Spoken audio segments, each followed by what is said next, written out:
Hi, so this is the fourth of my fiddle book review videos, and this one I'm going to have a look at the Irish Fiddle Solos book, which is a Schott Publications book by Pete Cooper. Excellent book, not so much for beginners, for improvers, if you want to try and get a grip of appropriate ornamentation. There's lots of ornamentation detail in these, but it's a good book and a good CD. It's an excellent book. It's not really aimed for beginners, it's more for somebody who can play. It's got a lot of ornamentation on each piece, appropriate ornamentation, and really gets you in there once you've got past the basics of fiddle playing. So it's got cultural background information and some technical stuff about ornamentation in English, French and German. You get a good CD to listen to give you a flavour of what the music's about. And then each individual piece has a little section about modes and keys and when the piece was written or who by, or whether it's trad. There's a couple of pieces by Pete in there, I think. So excellent book, but it's more of a development book rather than not really a beginner book. But you get a lot of good pieces for your money, and a lot of information that will help you improve your fiddling and make you feel more authentic. So I certainly recommend this book, and a decent price for what you're paying for. There's a lot of good tunes to pick from this book. I'm just going to pick number one, which is a Lament for O'Donnell. So it's quite a stretched out sort of piece. It doesn't follow a proper time signature, and so your creativity and expressive playing can be unleashed on this piece, and play it how you feel like. So that's the idea of this sort of book, is to get ornamentation into your style, and then it makes it even more enjoyable for you and for listeners. So it's a Lament for O'Donnell from the Schott Publications Irish Fiddling book.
So that's my interpretation just as it came out at that moment. So I'm doing a lot of the ornaments that are on there, but it's not designed to be written for precision, because the ornamentation was always meant to be passed on by ear, not via a piece of music.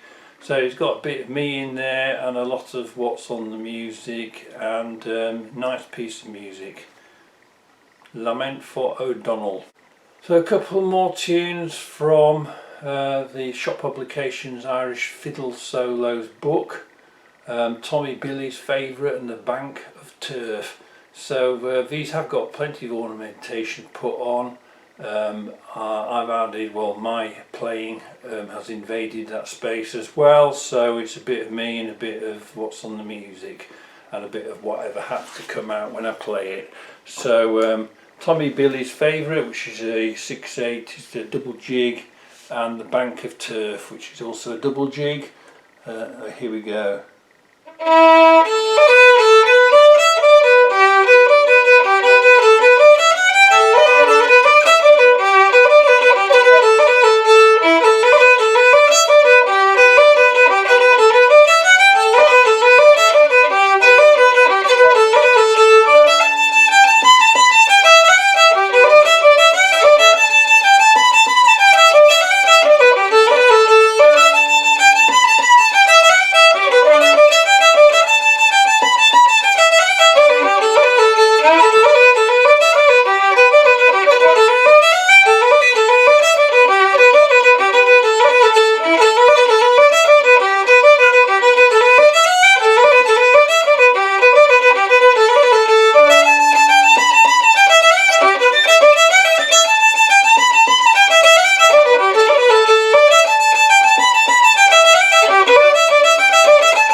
So there we go, Tommy Billy's favourite and the Bank of Turf.